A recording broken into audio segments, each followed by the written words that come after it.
नमस्कार दोस्तों, अनुभव इंस्पायर्ड यूट्यूब चैनल पर आपका दिल से स्वागत है। दोस्तों, जब भी हम एक लक्ष्य निर्धारित करते हैं और उसे पाने की कोशिश करते हैं तो बहुत सारी कठिनाई होती है और हम कठिनाई से डर गए या फिर हम कह दें कि ये हमसे नहीं हो पाएगा तो हम अपनी जिंदगी में कुछ भी हासिल नहीं कर पाएंगे।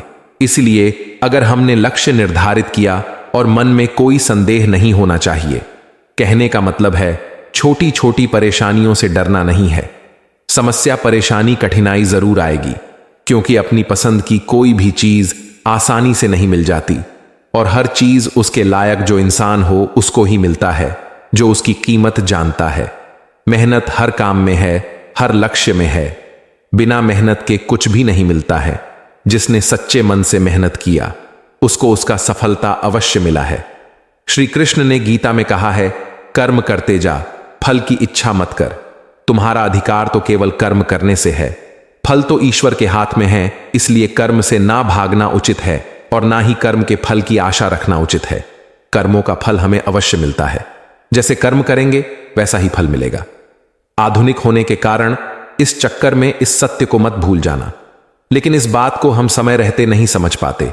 जब तक इस बात का बोध होता है कि जो भी कर्म किए हैं उसका परिणाम क्या होगा, तब तक समय बहुत अधिक बीत चुका होता है और फिर हमें पछतावा होता है।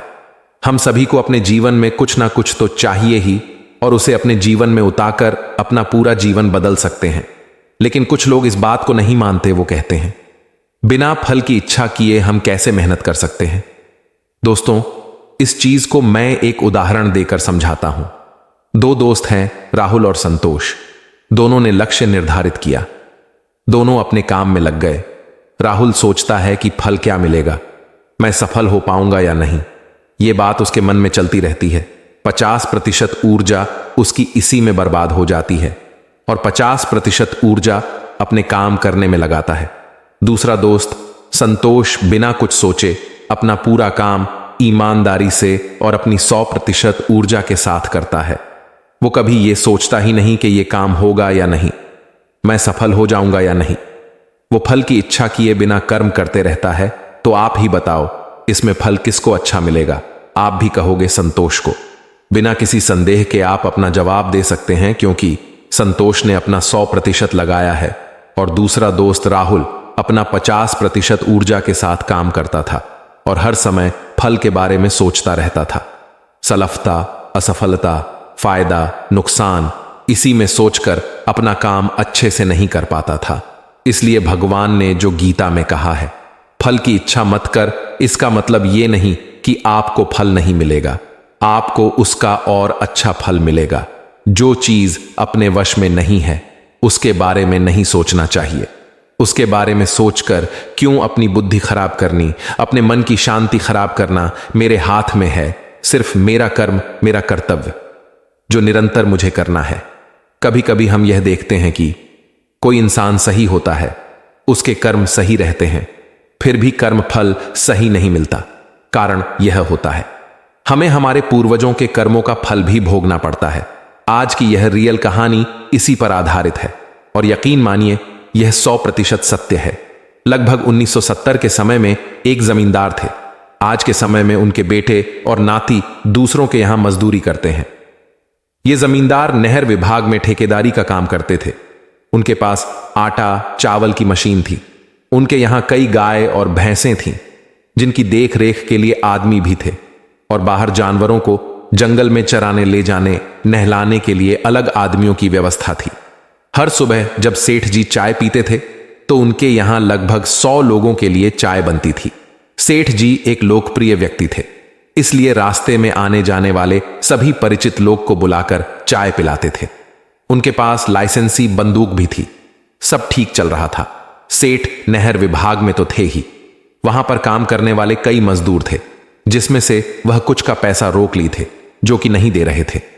एक और घटना थी कि वह थे तो 50 वर्ष के, लेकिन एक 20 वर्ष की लड़की ने उन पर शोषण का आरोप भी लगाया था। इस घटना के समय उनके बैंक खाते में लगभग 1 करोड़ रुपए थे।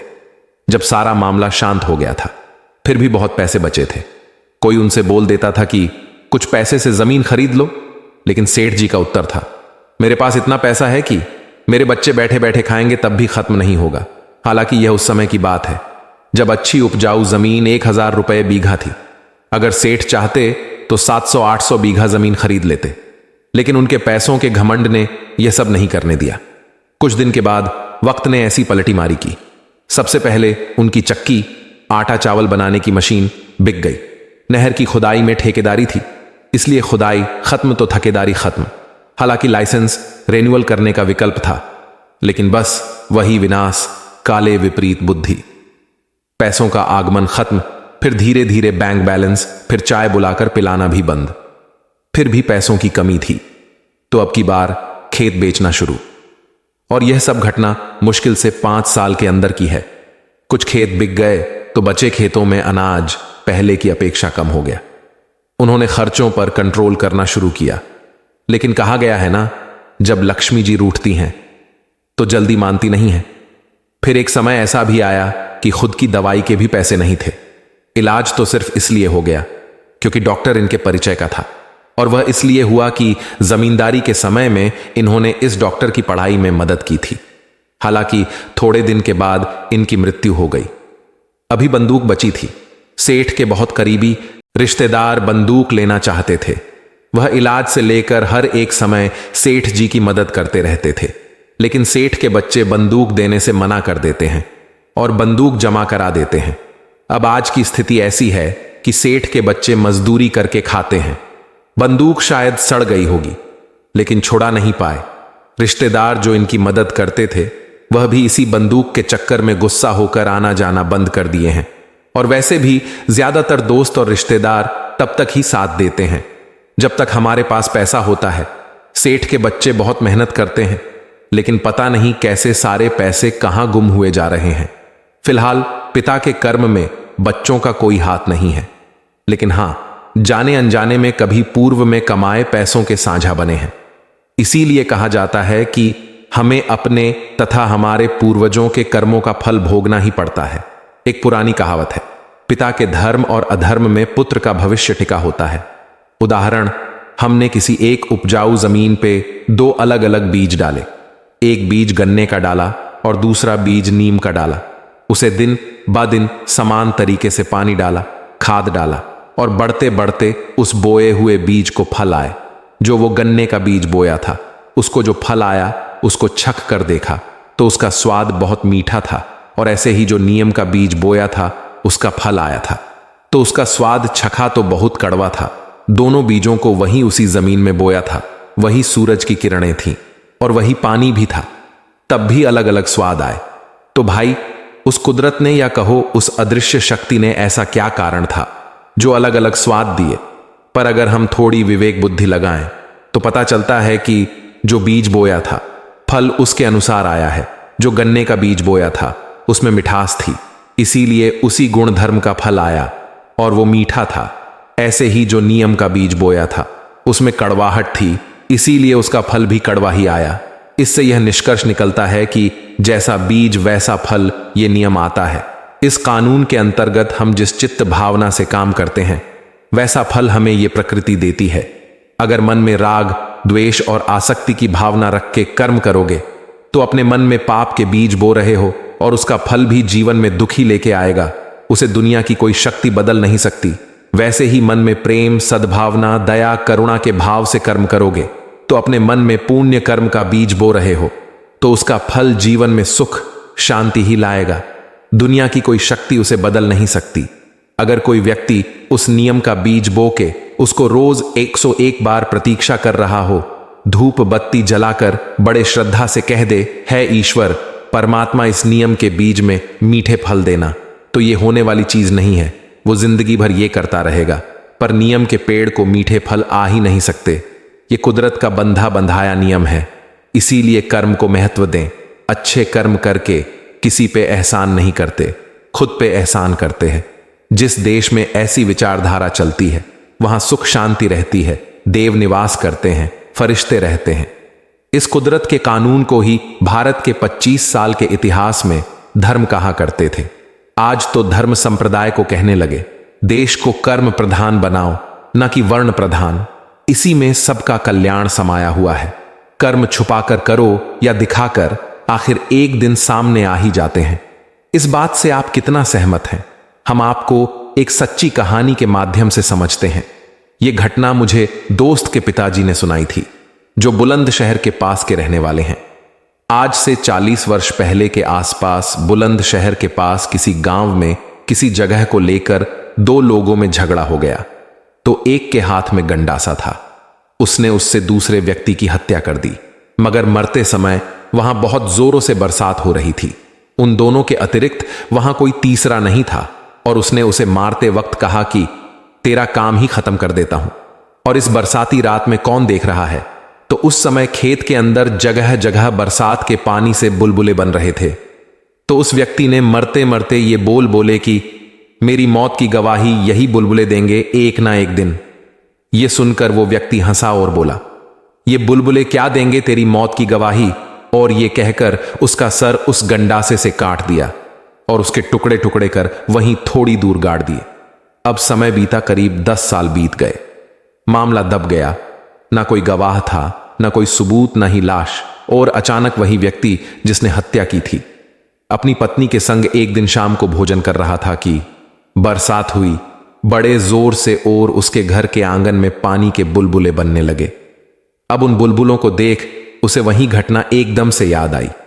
वैसे भी इंसान अपने गुनाहों को भूलता कब है।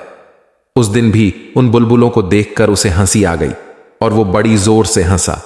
तो उसे इतनी जोर से बिना कारण हंसते देख उसकी पत्नी ने उससे कारण पूछा। तो उसने कहा, छोड़ो ना, यूं ही हंस रहा था। मगर स्त्री हट करती है। वो मानी नहीं। तो व्यक्ति ने कहा कि पहले कसम खाओ, ये बात किसी से कहोगी नहीं। तो उसने खाई कसम और उस हत्या की सारी बात बताई और बुलबुलों की भी। अब इस बात को सिर्फ एक ही हफ्ता बीता था कि उसकी पत्नी का उसी व्यक्ति की पत्नी से झगड़ा हो गया जिस व्यक्ति की उसके पति ने हत्या की थी। अब जब झगड़ा बढ़ गया तो गर्मागर्मी बढ़ गई। वो बोले, मैं तुझे मार दूंगी। तो ये बोले, मैं तुझे मार दूंगी। जब बार बार यही बात बहुत हद तक पहुंच गई तो इस व्यक्ति की पत्नी से अचानक ही मुंह से निकल गया कि तू मुझे क्या मारेगी? तेरे पति की तो हत्या मेरे पति ने ही की थी 10 साल पहले, और क्या बिगाड़ लिया किसी ने? अब बात तो निकल गई मुंह से। और उस मृतक की पत्नी ने यह बात पुलिस को बताई तो पुलिस ने धर दबोचा इस हत्यारे व्यक्ति को और सीधा जेल में। तो इस तरह से बुलबुलों ने गवाही दी। इसलिए कर्म कभी नहीं छुपते, चाहे छुपकर करो यहां दिखाकर। क्या आपने किसी को अपने कर्मों की सजा इसी जन्म में पाते हुए देखा है? उसी जन्म में ही नहीं, उसी समय भी। करीबन 15 साल पुरानी बात है। तब हमारे गांव में यातायात के साधन के नाम पर एक बस सुबह शाम चला करती थी, जो कि मुख्य सड़क पर चलती थी। गांव के अंदर से खेतों तक जाने के लिए कच्चे रास्ते थे और ज्यादातर किसान आदि बैलगाड़ियां लेकर जाते थे। रास्ते के दोनों ओर खेत हुआ करते थे, जो अभी भी है। कहीं कहीं अब मकान बन गए हैं। उन खेतों की बाड़ाबंदी के लिए कांटेदार पौधे लगाए जाते हैं। राजस्थान में ये सामान्य रूप से आपको लगभग हर जगह दिख जाएंगे। अब आते हैं घटना पर। मानसून का सीजन समाप्त हुआ ही था। 2 आदिवासी किसान भाई बैलगाड़ी पर मक्के की फसल जो काट कर सूखा ली जाती है, अचानक से एक छोटी सी चिड़िया उनकी गाड़ी पर आकर बैठ गई। छोटे भाई ने उस निरीह चिड़िया को अपने हाथ में पकड़ा और क्या पता उसके मन में अचानक से क्यों पाश्विक भाव आने लगे। उसके बड़े भाई ने बोला, इस चिड़िया को छोड़ दे। पर उस दिन न मालूम उस छोटे भाई पर क्या भूत सवार था। उसने अपने गले की डोरी में बंधे हुए कांटा निकालने के औजार से उस चिड़िया की दोनों आंखें फोड़ दी। बड़ा भाई मना करता ही रह गया और छोटा उस चिड़िया के क्रंदन को सुनकर हंसने लगा। अचानक बैलगाड़ी का पहिया रास्ते पर पड़े हुए एक बड़े पत्थर से टकराया। गाड़ी का संतुलन बिगड़ा और गाड़ी फसल के साथ कांटेदार बाड़ पर गिरी। संयोग देखिए, बैलों और बड़े भाई को जरा सी भी खरोच भी नहीं आई और छोटा भाई सीधा बाड़ में जाकर गिरा और उसकी आंखों में ही कांटे घुस गए। प्रकृति का न्याय तुरंत हुआ। आंख के बदले आंख कर्मों को भोगे बिना छुटकारा नहीं है। हमें अपने कर्मों का फल कैसे मिलता है? सर्वप्रथम यह जान लें कि कर्म शब्द से क्या अभिप्राय है तथा इनका स्वरूप क्या है। जैन दर्शन के अनुसार कर्म अत्यंत सूक्ष्म पदार्थ परमाणु है, जो पूरे ब्रह्मांड में अत्यधिक संख्या में बिखरे हुए हैं। हमारा यह ब्रह्मांड अनेक प्रकार के परमाणु से ठसाठस भरा हुआ है, जिन्हें हम देख नहीं सकते। कुछ परमाणु प्रकाश के हैं, कुछ ध्वनि के हैं, कुछ परमाणुओं से शरीर बनता है तथा कुछ परमाणुओं से भाषा बनती है। इन सूक्ष्म परमाणुओं में एक वर्ग कर्म परमाणुओं का भी है। उस वर्ग को कार्मण वर्गणा या कर्म कहते हैं। जब आत्मा में क्रोध, मान, माया अथवा लोभ रूपी कषाय भाव उदित होते हैं तो आसपास के आकाश मंडल में व्याप्त कर्म परमाणु उस ओर आकर्षित होते हैं और आत्मा के साथ चिपक जाते हैं। उदाहरण के लिए, यदि कोई व्यक्ति अपने बदन पर तेल छुपड़ ले और फिर जहां हवा से धूल उड़ रही हो वहां नंगे बदन खड़ा हो जाए तो थोड़ी ही देर में उसके बदन पर धूल के कण चिपक जाएंगे।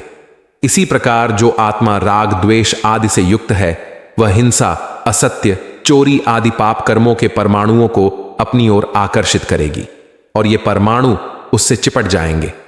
यदि आत्मा में राग, द्वेष इत्यादि कषाय भाव नहीं होंगे तो कर्म परमाणु आत्मा के पास होते हुए भी उससे चिपकेंगे नहीं। आत्मा के साथ चिपक जाने के बाद उन्हें कर्म कहा जाता है। आत्मा से चिपकने के बाद कुछ समय तक कर्म निष्क्रिय रहते हैं। उसके बाद ये अपना प्रभाव दिखाना शुरू कर देते हैं।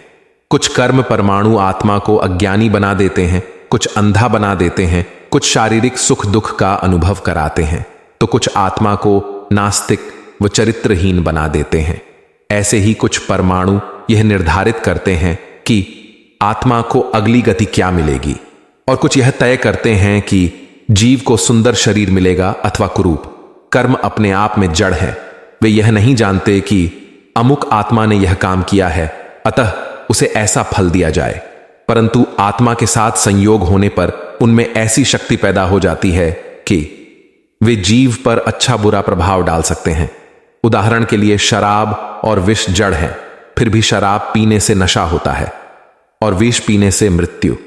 ज्ञान शून्यता होने पर भी चेतन के साथ संपर्क होने से उनके परमाणुओं में एक विशिष्ट प्रकार की शक्ति उत्पन्न हो जाती है और वे अपनी प्रकृति के अनुकूल फल देते हैं।